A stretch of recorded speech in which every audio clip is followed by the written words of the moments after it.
Hi everyone, welcome to the webinar today. It's really great to have you all here. I'm going to hand over to our fantastic speakers in just a moment, but before we begin, just a few housekeeping. I can see we've already got loads of people chatting away in the chat box, so that's great.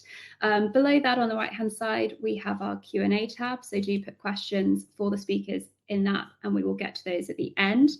There will also be a few polls throughout the presentation, so those will appear in the polls tab, so do look out for those. And now I'm going to hand over to John, who will get us started. Thanks, Alice. Thanks for the introduction there, and welcome all. Really excited today to bring you this webinar. My name is John. I'm the Business Development Manager for Oasys Software. For those who don't know, Oasys is the software house of the structural engineering firm Arup. MassMotion is just one of a number of solutions that we offer, and obviously it's a topic we are going to focus on today. Please, any questions that you have, feel free to pop them in the chat as we go along, and we'll get to those later on. And without further ado, I'm very excited right now to introduce Andy and Michelle from Firefly and ask them to make their introduction. Brilliant. Well, very happy to be here and discuss how we use Oasys MassMotion to support the theme park design work we get involved with. And it's actually a platform we've been working very closely with John and his team in order to apply it to this industry in particular and our particular needs. So we're going to take you through at a very high level how we use the platform, how it aids our design process, and include a bit of a case study within that. But just to start off, we'll tell you a little bit about who we are at Firefly Creations. So we are primarily storytellers. We work on the design of themed entertainment spaces, and that includes theme parks, as we'll be discussing in this webinar, but also things like water parks, museums, family entertainment centres, even themed restaurants and hotels. So anything where there's really a story to be told, we take guests on that journey. And importantly for us, and we'll touch on this more as we go through the webinar, it's really important that everything we design can actually be physically built and operated in reality. There is absolutely no point us designing something if we can't see it physically there. That's what motivates us, and that's what we love to do. We love to see our attractions open. So we'll go through this and you'll see that approach, particularly as we're looking at the operations side of attractions and how we can give operators the confidence that their attraction is going to get the throughput and the guest satisfaction it needs from day one.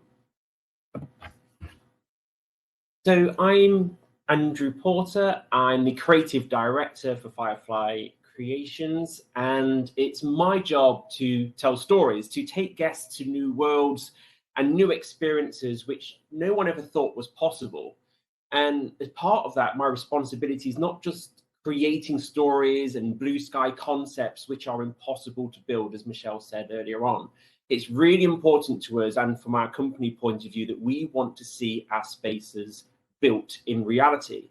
Now, certainly when it comes to theme park design, managing flows of guests and people to get the attractions throughput is critically important to us, but also entertaining guests while waiting in queue line spaces, or what does the retail after the ride look like, or how can we engage guests to interact with a roller coaster without physically going on the ride itself. And as we go through this example, we're going to explore those sorts of areas from a creative design perspective, why MassMotion is critical within our organization. So I'm Michelle Hicks. I'm the executive producer here at Firefly Creations. And my role really is working alongside Andy to bring the creative ideas in his mind to life. MassMotion is a very important part of that. It also allows us to really look at where do we need to invest the money? Where do we have show elements? For example, if guests are queuing, how do we invest that in the best possible way to get the best value for our clients? I'm also a chartered civil engineer, so I come from a technical background. So I'm also looking at how do we make the most of our structures? How do we perhaps combine them with thematic and structures like the ride roller coaster stations, just to make the most of the product. So whilst we are very much a creative design company, between Andy and myself, we're also looking at how we can physically build this, working alongside our teams of architects and engineers to make these attractions into a reality. So a little bit more detail about the kind of work we get involved with. As I mentioned, storytelling in attraction design is critical to us. We always start with a story when we're looking at any kind of attraction, particularly if there's a ride. We see the ride system itself very much as the vehicle that takes guests on that story rather than the whole experience in itself. And that's really important as guests are looking for more immersive experiences. There's so much they can do in their homes with the likes of virtual reality, social media, increasing popularity of consoles and the quality of in-home entertainment. So we have to escalate our attractions to take them above and beyond that, to really give guests a chance to, the need to come out and experience in-person entertainment. We also get involved in the detailed attraction design and experience choreography. And what we mean by that is, what do guests experience from the moment they enter the queue line all the way through to the ride itself, and even when they exit? What are going to be those memories and those core story moments that we want to convey to our guests? As we're going through that, of course, looking at operational design and attraction problem solving. And this is really where MassMotion comes into its own, to help us identify any potential problem areas, even at a conceptual design stage, which allows us to resolve those problems early on, saving time and money, importantly. Then finally, when we're on site, we get involved in the art and creative programming. So it means we're there to really protect the creative intent and make sure any equipment, such as audiovisual lighting, special effects, is really used to its maximum and tells those core story moments we worked in initially from the creative concept development stage.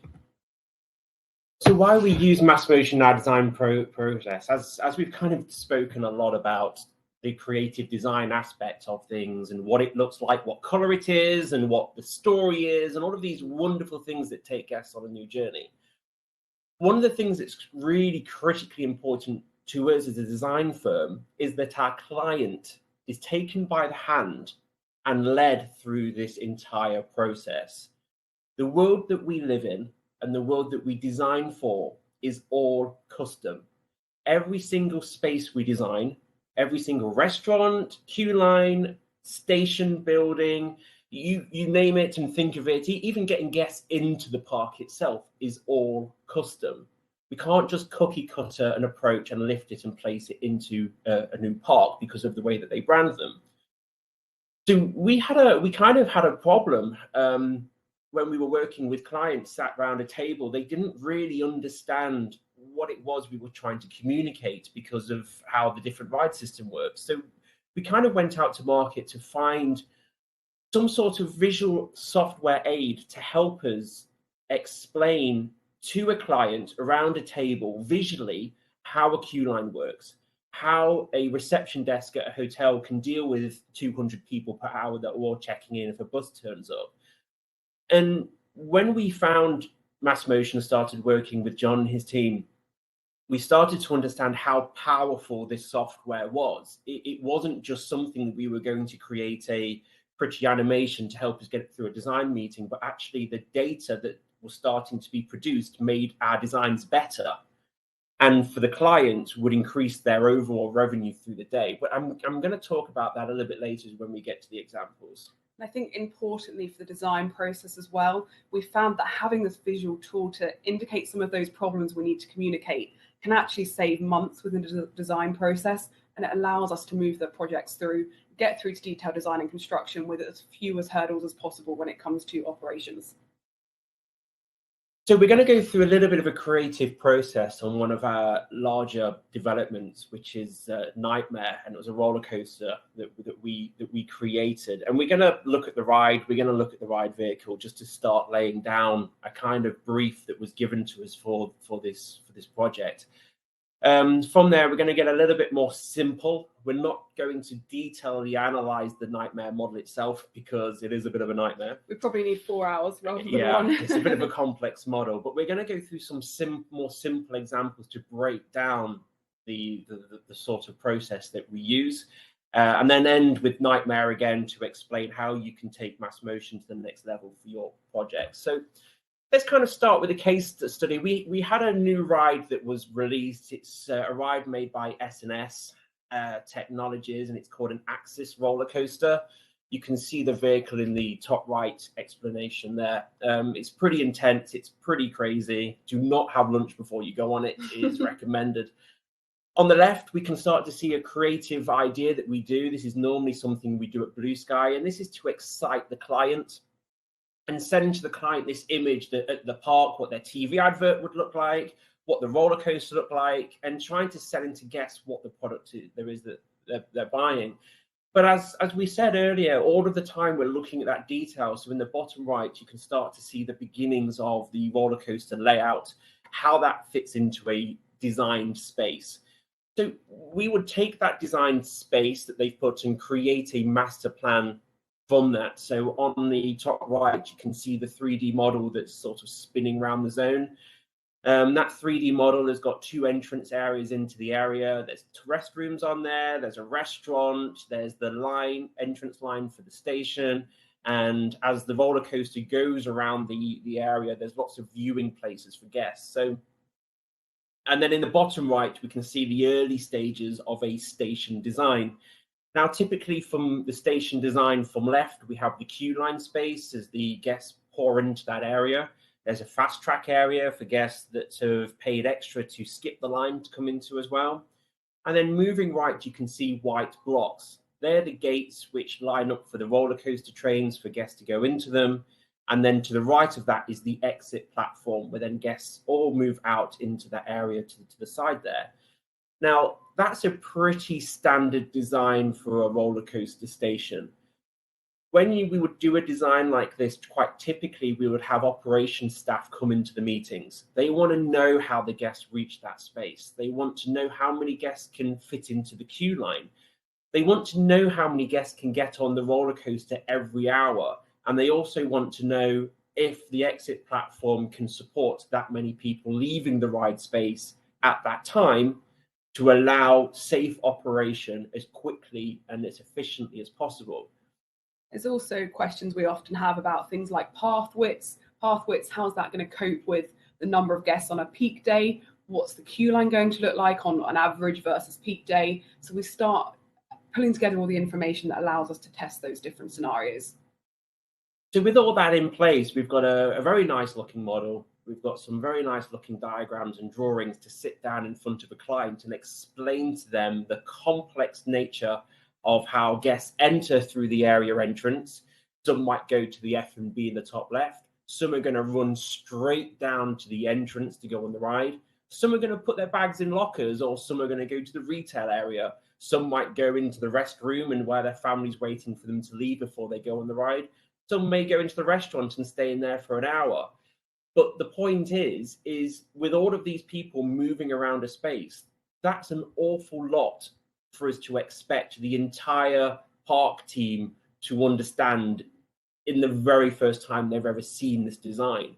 There's a lot of information, there's a lot of design, and it's critically important that they understand what it is that we're doing, and more importantly, how guests move around that zone. What we found through our experience working with parks is if they don't understand something, it can then cause them to start asking us to create multiple options of the same space. Creating multiple options increases design time, studio design time, and costs, which our studio may not have budgeted for, and can actually cause us as a design studio to lose a lot of money just because we didn't take the time for them to really understand what it is that we were telling them. That's where MassMotion comes in. This is an animation of, obviously sped up, but this is an animation of one of our tests that we did using MassMotion, which pretty much goes into everything I said before. As you can see, the model's just gone a little bit opaque, so we can see how those queue line spaces are working, but the model kind of faded out. But you'll notice that we have people going to the F&B in the top left, and they're waiting up there. There's also people on the way down watching the ride. There's some going into the restrooms. There's some using the restaurant. There's some in the retail space. And as you can see, people flying around the queue line there going on the ride. So we're able to analyze how many people are in that exit area. Is that safe? How many people in the retail area to buy their photo on the ride? Is there enough room in there for them to comfortably shop to increase revenue spend? And we can see how people are moving all around those areas. And I think that's one of the reasons why we found MassMotion so compelling to us, because it wasn't just saying, okay, how can we get people in a queue line and get them out? We're also looking at their behavior of the retail areas, the restrooms and the restaurants, and all of these different factors that come into designing a space that works. So let's go through the sort of MassMotion process. And the way MassMotion works when you work with the guys over there is they're going to say, well, first of all, have you created something? So we have created something. We've got a floor plan, we've got a model, and we start to understand how guests move around that space. So we've got a tick mark there. And we did our first simulation. And normally on the first simulation, there are a lot of problems. Now that's either bottlenecks or too many guests coming into the area at one time, or the restrooms aren't big enough, or actually the demand for the restaurant is too big and we need to look at those. So we analyze those results.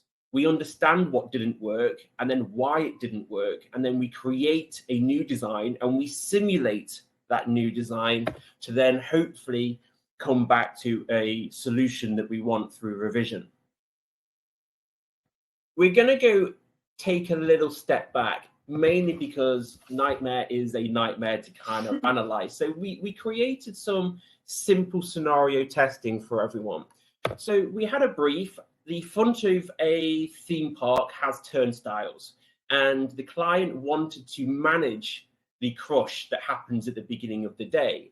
So we created this gate, and it has got no organizational control whatsoever. You can see numbers down there that are saying how many guests are in the model at the moment. There's 140. There are how many guests are remaining outside. There's like 35, 40 around that mark. And the time. So this has been running for 13 minutes at the moment. And we're starting to see that there's a little bit of a chaotic crush in the simulation. And this kind of simulation as well, I'm sure many of you will have had a similar kind of experience when you've been getting off a train or something and it's been a busy day. You just get the chaos as people are going through the turnstiles and there's no control. So this scenario applies across multiple industries as well as the theme park design, where you're buying your tickets at the start of the day, or even you're starting to go on a ride and there's a controlled access period. So we've simulated it. Now we're going to revise it. This option is not great. From a guest experience point of view, you've started their day off bad, and angry guests do not spend money or stay in your park. So we've got a second design. Now, this is a sort of standard design that any theme park would go to for a solution. We've started the simulation again. The same amount of people are turning up as on the model on design one, but we've started to put them into a standard queue line system. We call them cattle grid, mainly in our industry. And what we can see is people are lining up nicely and each one are going to a turnstile. So it's much more controlled. It's much betterly organized than in design one. I'm going to fast forward this one a little bit, because as soon as we start to reach a certain time, I went a little bit too far there, the queue line situation can't actually handle with the amount of people that are turning up with the desired space that we have on our revision. So we've got about 267 people that have arrived. There are 85 people in the model. What we're also starting to notice in design one, from a guest remaining point of view, is there's only 60 remaining. So design one is better at having guests move through the turnstiles more quickly than design two, even with all of that chaos. This really was a simple example that actually surprised us, and it's not the first time that's happened with MassMotion. Sometimes as a designer, we're so used to working in a certain way that when we run these simulations, it really highlights to us how we can have a problem. And actually, although scenario one is more chaotic, if we're looking to get people through quickly, scenario two is not going to be a good option. So let's think of something else where we can combine both of those to give us the optimum design solution. And I think looking at something very simple such as this really highlights, across a bigger scale where you've got a project such as Nightmare, all of those various different scenarios we can analyze in detail that allow us to make that design as efficient as possible. It's also a way if a client is asking and saying, well, just put a normal queue line in there, rather than going into a meeting saying, well, that's not going to work. And for the client to say, well, it's always worked like that for us, to actually show them visually why it doesn't work can save you a lot of time. As you'll notice, design one has cleared all the people. So we went on to a different revision. And we've created a racking system where each guest goes in front of each turnstile. What we noticed on design 2 is the time it took guests to walk from the end of the queue line to the furthest away point turnstile was actually taking up quite a lot of time for them to do. So we created this new revision of putting different lines in front of the turnstiles and controlling it that way. So now we're going to watch as design 3 with its revision, and we've simulated it again in order to work out what's best. So I'm going to fast forward it to a time when number 2 was having a little bit of a problem. And we can see that design 3 is dealing with those numbers much more efficiently than design 2, which we were quite surprised about when we did this design. Not only that, is as it moves forward, design 3 will clear the guests through from a throughput point of view much quicker than design 1 or 2. So design 3, we've controlled the chaos, and in design 2, we've increased the speed of guests going up there to come to a design that actually works for everyone in the desired space that we have. And this approach with design 3 as well is sometimes you'll see something similar going on to a ride where there's a pre-batch space where groups of people, whether that's 2 or 4, are going onto a ride. They are put into a queue line ready to do that. And you can batch multiple groups. Those are the attractions where you're going to get the best throughput because you're minimizing that time before guests go onto the ride. There's no transition in order to join the queue. So it doesn't just apply to turnstiles, it's actually the rides themselves. Any situation where you want to have groups, whether it's 1, 2, 4, etc., go through onto that experience. But who would know the method that most parks use in the queue line way is the least efficient way that we should be working now? So that's kind of an idea of how we would use MassMotion to show guests going through a turnstile or organising or controlling that. We've got another scenario to go through, and then we'll head back to Nightmare of a museum. And we had a challenge put to us with a museum that wanted to have a new space. Now we're going to explain it on this first one over here. You'll see the light blue, that's the exhibition space. And they wanted to have a sort of tunnel area moving through that exhibition space, but they wanted guests to be able to move through the area freely, but also come backwards. So every now and again, you're going to see a green person. They call them agents on the software. That green person is trying to get through that space forward, and the red agents they're trying to come against the flow. And the orange agents are normal guests who are looking at the exhibits and they're taking in what's going on. So what we did with this is the client said, no, we're pretty sure that option 1 would work. And we showed them actually what that would look like. And they said, oh, yeah, I guess that doesn't. So then we showed them taking a little bit of the space up on option 2, how that flows better, having the sort of same idea, but just increasing the door width on option 3, what that would look like. And then because on option 3 we've taken a lot of the space up, if we had something in the middle of our sort of space as guests kind of move their way through. The great thing about this software is, as you can see, we can run the same model at the same time on the software with live information on the bottom using something called billboards. It's also really useful as well that we can do this work just with a floor plan. So before we even get into designing, in this case, the exhibit spaces or show set areas, we know how much space there is. So we then don't have to go back and revise that at a later date because we realize the flow doesn't work. So that's why it's really important for us to do this work at a concept stage. Then we don't have to redesign at a later date. Okay. So we're going to come back to Nightmare again, just to kind of finalize our discussion that we've been having. As you can see, this is the Nightmare simulation of the area. What we've added on here are those information cue boards that you saw on the final one. That's tracking how many guests are currently in the line on Nightmare, and there's 175. How many are in the fast track queue line? There's one of the rides has just opened. There's 25 people. And then at the bottom, when that bar disappears, it shows how long the current queue time is, which is running at 36 minutes. On the smaller boards to the right, we have our entrance showing how that's dealing with people. You'll notice that green agents are entering on the right, which is the fast track queue line, and blue and pink agents are entering on the left. The reason why our agents are blue and pink is because they symbolize male and female, and that was so we could test the toilets and the restroom areas in the model where you have male and female toilets to see if they were big enough. The one below shows the queue line, and this is important to us because in some of our queue lines, clients wish to have retail outlets where you can buy coffee, you can buy food as you wait. But also if we're designing and we have budget to create a show area, we know from this model that when the queue line is at 47 minutes, there are now guests waiting inside that tree. We will know how long they're inside that tree for, which means that we can tell that we need to create a 5-minute show inside that tree to entertain people and tell them more of the storyline. Or we can see when the queue line's at an hour and a half, where we can actually put a retail outlet based on what we're doing. And then the bottom one is the station, which shows the ride going out, new guests going into the gates, going on the ride, and then the station racking up again.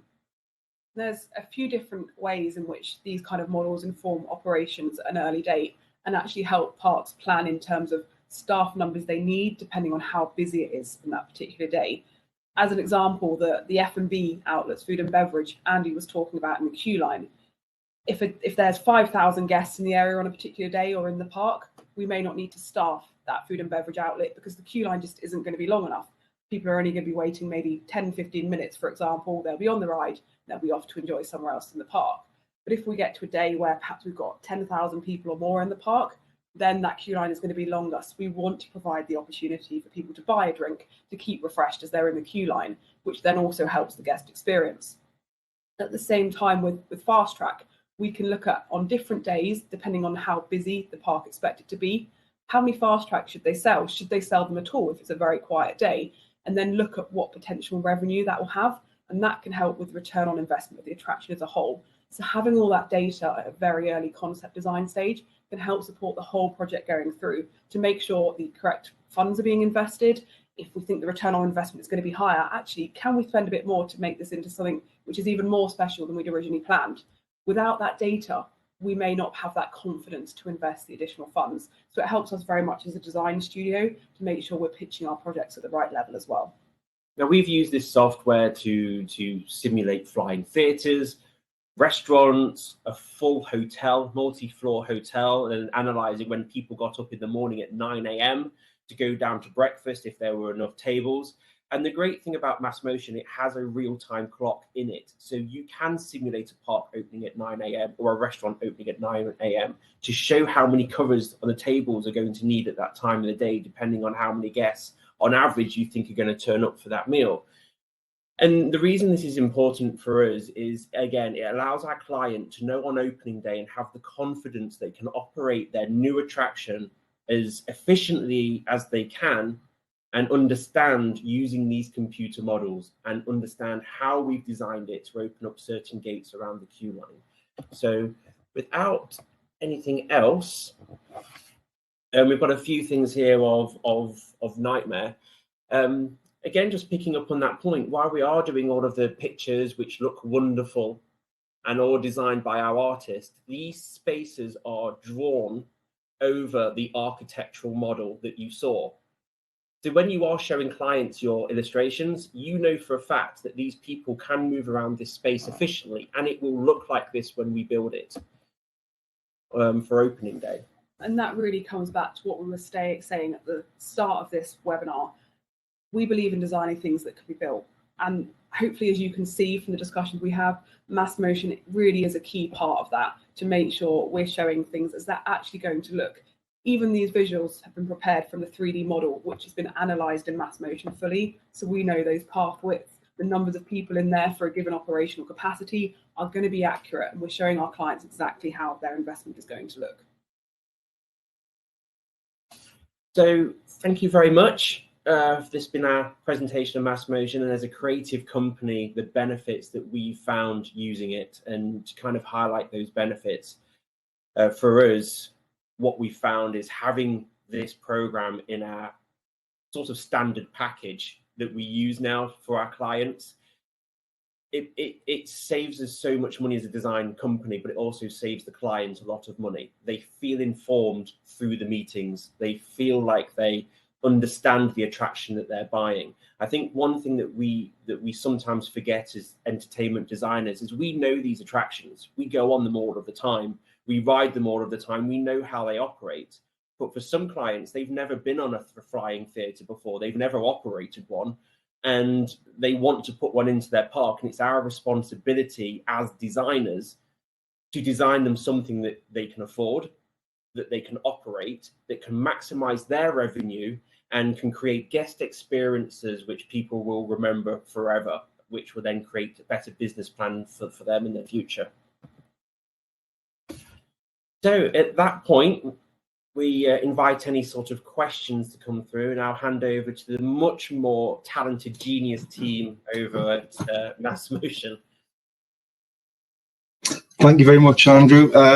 Really love the work you guys do. You know that. And again, thank you for taking the time to present your IP with us today. And yeah, we've got lots of questions coming, so I hope you guys are ready. And there's some really good ones. So first one, we've got. On my screen is misbehaving a little bit. How long did it take to create the model, and when you're running the simulations, how long did it take? So, I mean, that's a great question. We use Nightmare because it looks absolutely fantastic, you know, because it's a great showcase to look at. One of the things that MassMotion is so powerful for, you don't actually need a fully created 3D model to do it. You can create simulations from 2D floor plans. MassMotion is really looking at moving people through. And I know as a creative designer, I was talking to Lachlan, who's up there. Now you'll probably smile with this story because, oh, you're turning into a simulation expert. I said, you don't actually need to create a 3D model. It's just simulating people moving through a space. So those floor plans on their own are enough to do that. And as long as it's scaled, you can have a napkin sketch that you've drawn on a piece of paper, scanned into into paint or whatever it is, scaled it up, and then that's enough for MassMotion to be able to start having people walking through those hand sketches, which again is a wonderful tool to do. Running the simulations is incredibly quick. It's very fast working software. So I believe Nightmare, to do that animation for 9,000 guests over, I think it runs for 10 hours, on my computer took about 30 minutes for it to run that whole thing with all of those people running through, which is fantastic because, as Michelle was saying, if we want to simulate selling 80% fast track, 60% fast track, 20% fast track, we can create those simulations very quickly for a meeting that we have the next day to inform the clients on what they want to do. It's also helpful that pretty much any 3D or 2D design package, we can import those floor plans directly into MassMotion, which speeds up the process if you've got a sort of concept or schematic level design that you need to put in to test that guest flow. There's some work to do in order to make sure it runs as planned in MassMotion, but it's very, very straightforward. And once you've done it a few times, you can implement the same process, and it's very quick. Thanks, guys.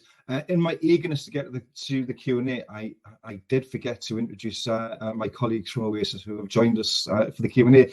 I'm very pleased to introduce Lachlan, who is our product director for MassMotion and responsible for all of what you see right now.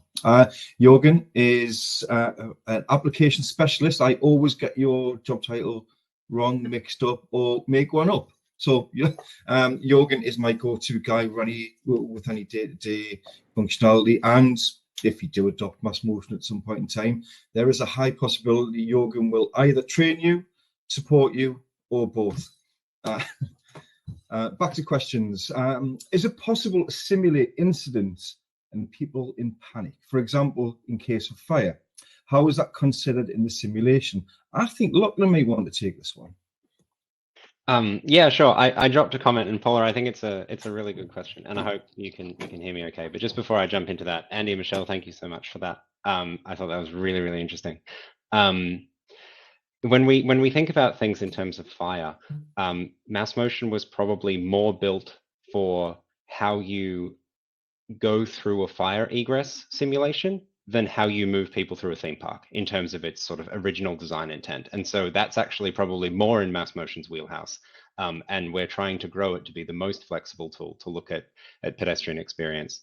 But for a long time, it's been used for a number of different egress and emergency egress events. So it definitely is possible.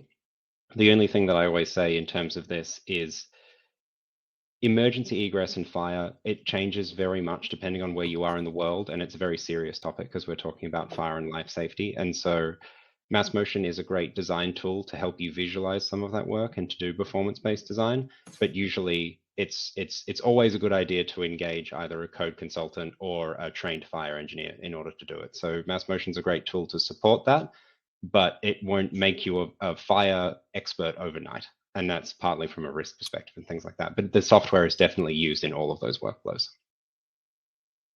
Thanks, Lachlan. Is Firefly a private company or part of Oasys?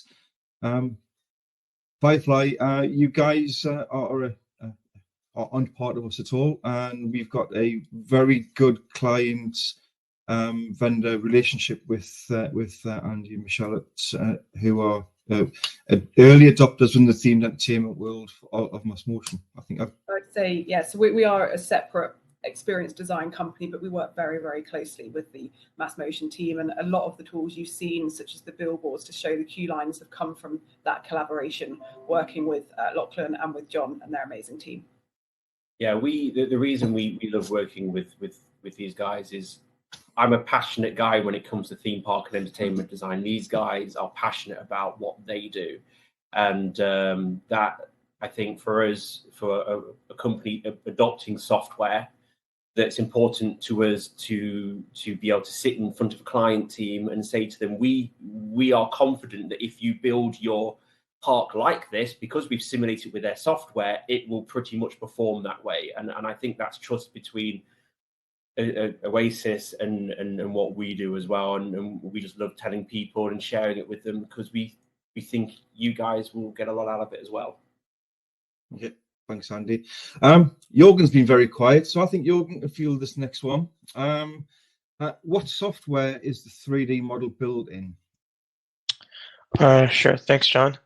So I'm not too sure if this is referring to the simulation aspect or the actual model itself, but if it's referring to the simulation aspect, it's MassMotion, which is a pedestrian experience modeling tool, Yeah.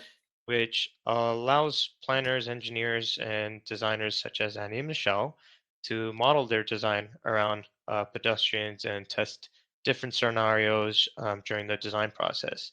But it does support imports from other BIM softwares and SketchUp, and I believe that's possibly where the model was built in. But Andy and Michelle can confirm that.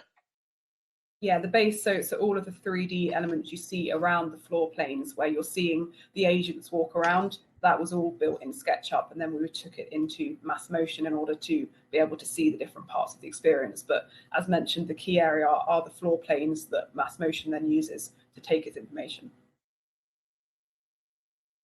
Next question. I'm going to ask Lachlan to field this one, and it's quite possibly the most frequently asked question that we get when we host sessions is, can MassMotion model groups of people? I love this question. Gotta say, one of my favorite ones. So it's when we my questions as well. Yeah, when we think about groups, I'm going to give you a little bit of sort of like product nonsense and say, firstly, we have to define what a group is. And so if we think about large groups moving through like a turnstile, you see that you get some natural lane formation and things like that. MassMotion will do that right out of the box. When we look at things like if you have a school group or a tour group moving through a space, and so you have a group of people which have to move in much the same area, there are ways that you can model that in MassMotion using our action system, which basically Andy and Michelle would have used that a number of times to basically give the agents a shopping list of things to do. Say, this proportion of people do this and the others do this before ticking things off. And so that's how we can model large structured groups.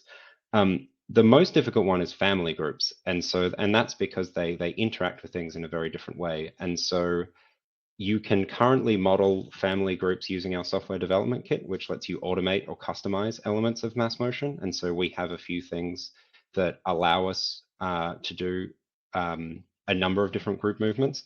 But until we are going to bring that into the software natively, and that's just taking a little bit more research time just to make sure that we're basing it on the most up-to-date research, particularly about how groups move in different contexts. So the answer is yes, mostly, and it will get easier and easier over time.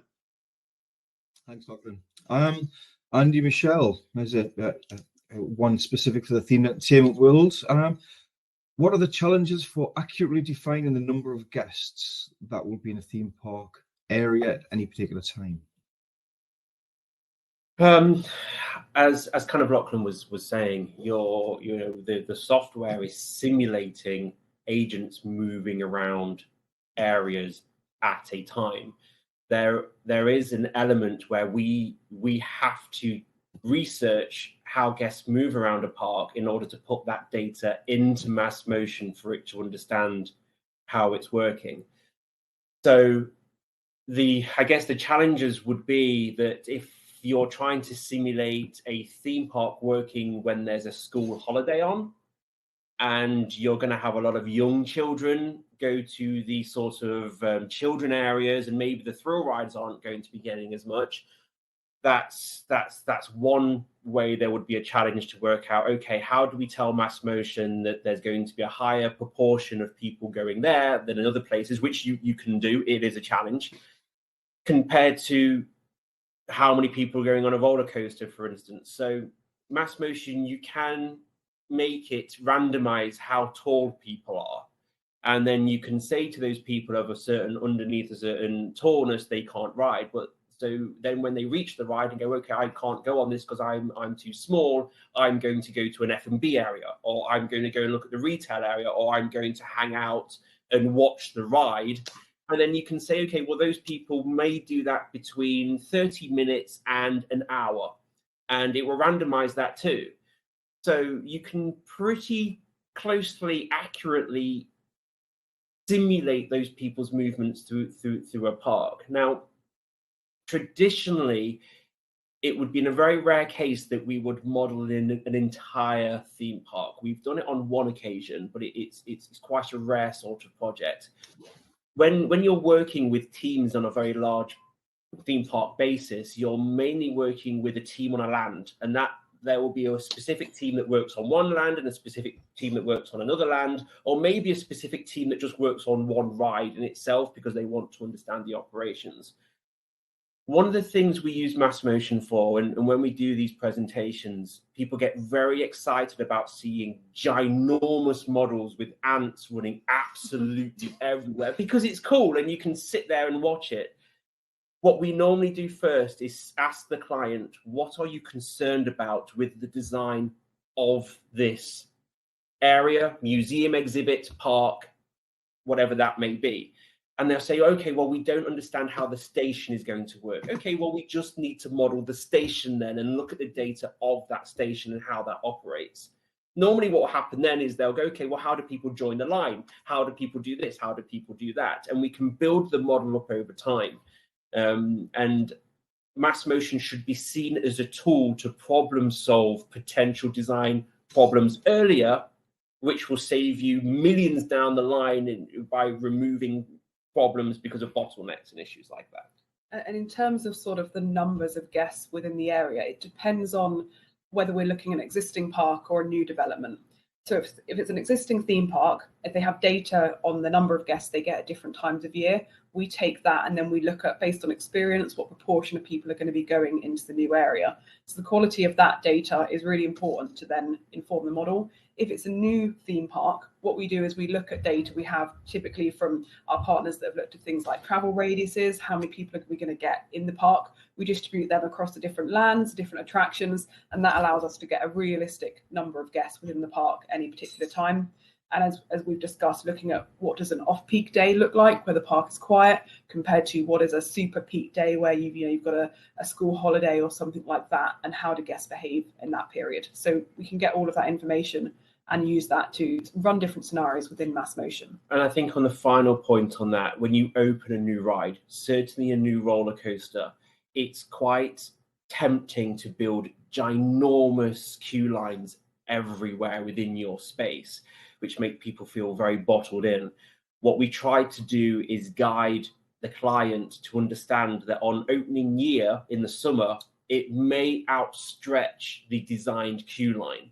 And without getting Nightmare back up, the way that we've designed that line, the main queue line is designed on the left of it. So we can extend that queue line all the way up to the top of the valley to increase its queue line by 2 hours. And have a natural space for it. But that would mean that queue line maxed out to the top of that space is going to be a 5-hour long line.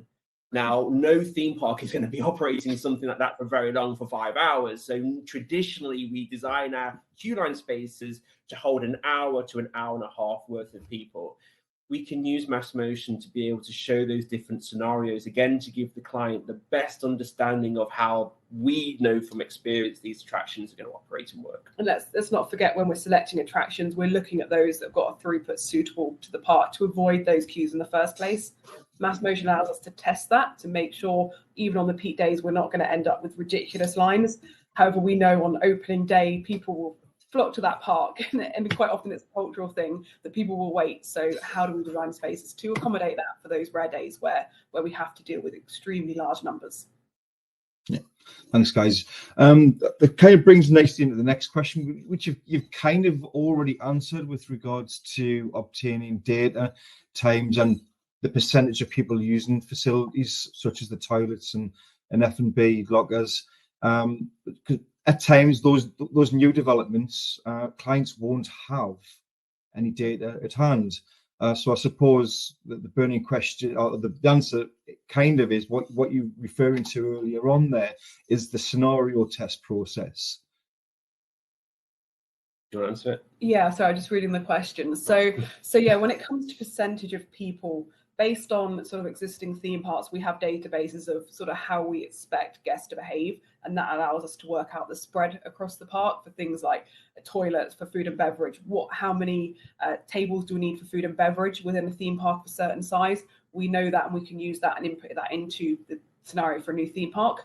Now, it very much depends on where in the world you are, so we have to look at different data and different behaviours. So a lot of that is making sure we have the right research, and we look at the particular location the park is within. So how many people within a 1 hour journey, a 2 hour journey, a short flight away, and that allows us to get estimates of how many guests we're like to see in there based on a park of a certain size. There's also space analysis that you can do based on how many square feet your dwelling area is compared to how big your queue line is to comfortably have people in the area. By law, you're only allowed to have certain people in a space, from what Lachlan was saying, from a fire perspective.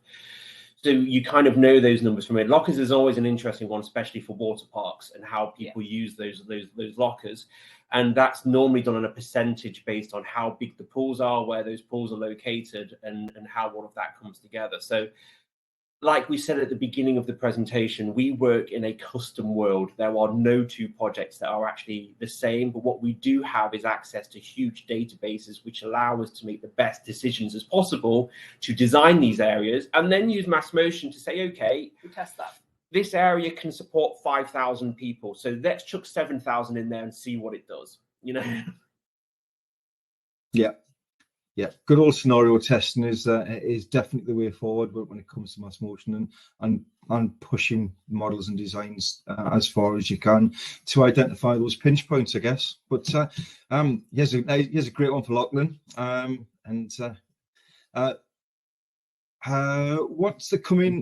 what's coming up in the next revision of MassMotion? Good question. It'd be a bit embarrassing if I didn't have an answer for this, I guess. Looking after the software. So we've got NDA and move on. Yeah. So we try and make sure that the software is consistently updated, and so there's usually a new version with a bunch of different features that come mostly as requests from our users or pushing the software forward once a year.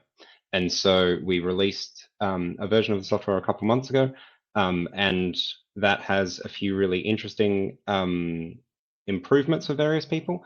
The one coming out in a couple months' time will be focused around a few things. And so as Andy and Michelle have said, one of the things that MassMotion is useful for is testing a number of different scenarios. And when we start to get into some different workflows, some of our users want to, rather than just testing sort of like 1 or 2 or 5, they might want to test 100 or 200 different scenarios. And if we go back to that fire example, what you might want to do is vary something that's quite small. So varying the width of a doorway, but you want to test that a number of different times. And so we have a number of different automation capabilities in MassMotion, and the next version 11.5, will have a number of different ways that we make that easier. There's a small scripting component that's within MassMotion, and that's going to get significantly easier.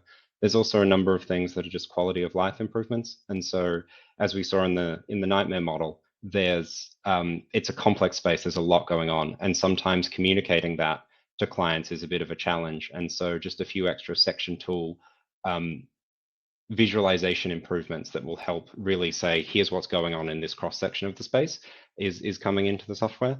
And since I've got the mic, because I know we're a bit stretched for time and we've got a couple of questions about Revit, I'm just going to throw this in here at the same time. With each version, we throw in a few more bits of functionality to enable people to bring in geometry from different places. And so that will be things like the latest versions of SketchUp or updated IFC classes and things like that. So when we talk about Revit specifically, you can import any IFC object into MassMotion. And so it won't just be bringing in the geometry itself, but if you're working with a BIM model, you'll be able to bring in and sort of cut down some of the time on that on the geometry process. So turning what is something in Revit that might be a doorway into what we consider a link between two spaces, which we call a link. And so being able to sort of automate some of that process, and we try and make that easier over time. So there'll be improvements to that coming as well. Hopefully that answers the question. Great, thanks, Lachlan. Yeah, I'm also looking at the time and realizing how quickly this has flown by. There's been so many great questions. I'm going to leave this next one. I'm quite intrigued with this next one because it refers to if there's been any difficulties when presenting to authorities having jurisdiction using software approval, or any comments or advice on regulation approval part, on the regulation approval part. So there's quite a few questions in there. And it could well be that we touch on that briefly, and we can reach out and answer that in more depth later on. I guess why don't I maybe just attack this first, just because I think depending on the industry in which you work, because MassMotion can be used in a number of different sectors, things are either more or less stringent in terms of regulations. That also changes around the world. And so, as Andy was saying, sometimes when you're looking at things like code compliance, that will change depending on different parts of the world. And so MassMotion has various different levels of comfort with different authorities, but it really does change depending on where you are in the world. And so sometimes people will go through quite a long process. And I'll give you one example. In Spain, sometimes there is a quite onerous process to use simulation tools to assess designs. But some customers of MassMotion were able to go through this process, walk hand in hand with a regulatory authority and say, actually, this is why you should trust it. This is what it's based on. Here's the documentation for things like verification, validation for fire egress. and it was then approved for use. But I would say, Andy and Michelle, maybe this is a question from me to you. In the theme park world, is it more just about leaning on your experience, and you know, your clients will trust you, I imagine? So it is very much taken on a project by project basis. So typically what we do is we explain that we have this additional tool. It's very, very useful in the design, and then we can start gauging sort of what level of detail we go into on that, and if it is used for things like regulatory approval. Typically our work, we're looking more about general guest flow rather than regulatory approval. So it's more about where a guest is going to be standing in order to inform what's happening with the scenery. Have we got any special effects? If we've got show elements, where that's going to be. So we're focusing more on the show areas rather than sort of what's happening during fire evacuation. That said, we'll be working with the architects, and then if there's kind of dual benefit in order to be using MassMotion for that, there's projects where it's gone into that more technical level of detail. So I think it's just building the model as you go through the various levels of detail in the project.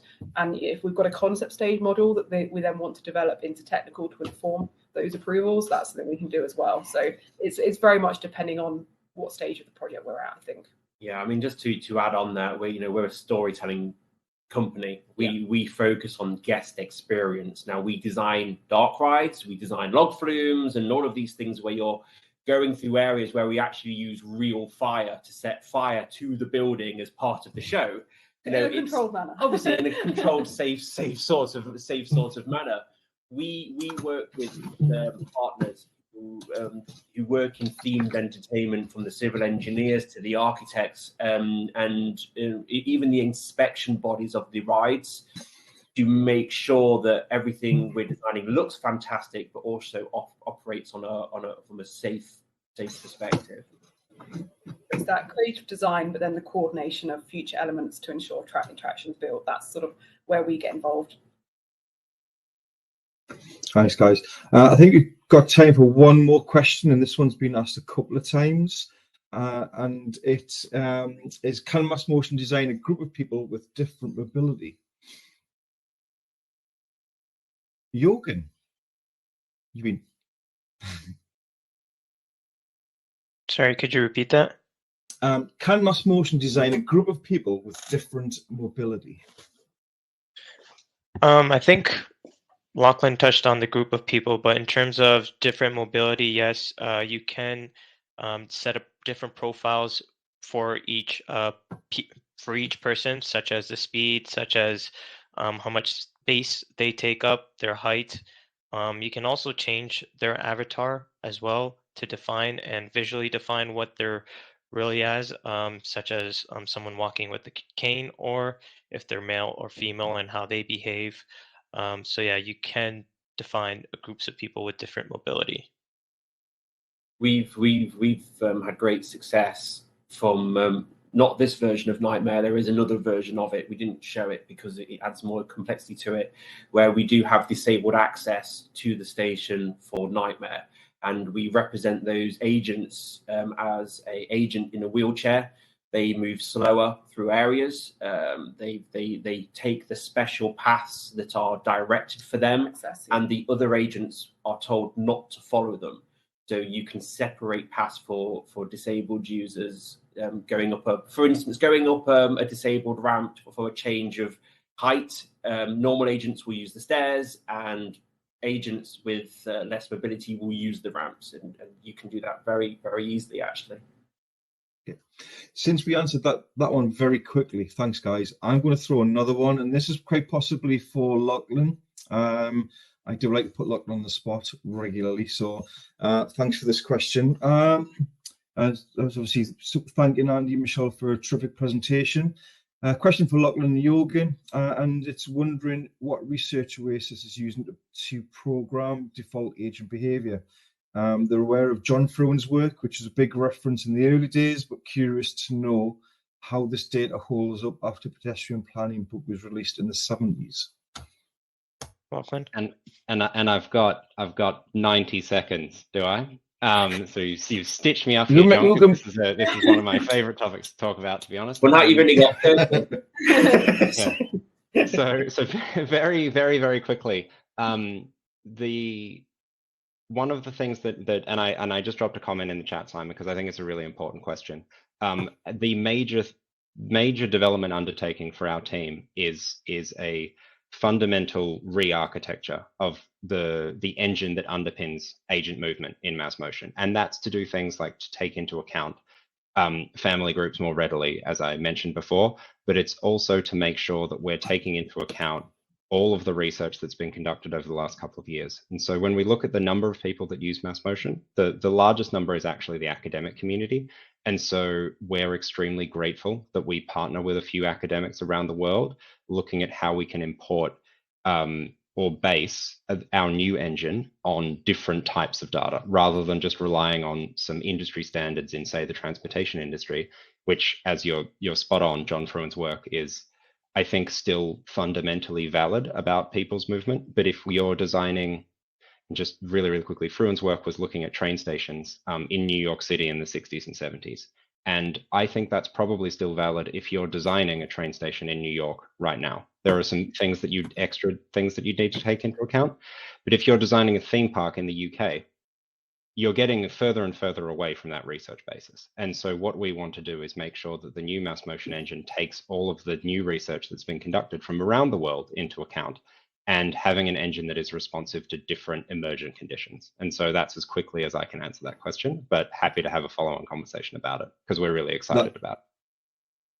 That's awesome. Thank you very much, Lachlan. And I think that brings us to the end of today's webinar. I really appreciate you all for logging on, taking the time out of your day to join us. And more importantly, Andy, Michelle, Lachlan, Jorgen, for presenting and answering some very tricky questions, and me putting you on the spot, Lachlan, as always. Thank you. Thanks, Alice. Yeah, I just wanted to kind of come on to say thank you again to everyone, and to thank you, John, for doing such a great job fielding those questions, of which there were many, and they were all answered really well. So thank you so much for your time, everyone. Thanks for watching. This will be available on demand. So if you missed any of the kind of answers and you want to go back, you can come back and watch that. It'll be available in a couple of minutes. So thanks, everyone, for watching. Thank you to the speakers, and I hope everyone has a good day. Thanks all. Thank you.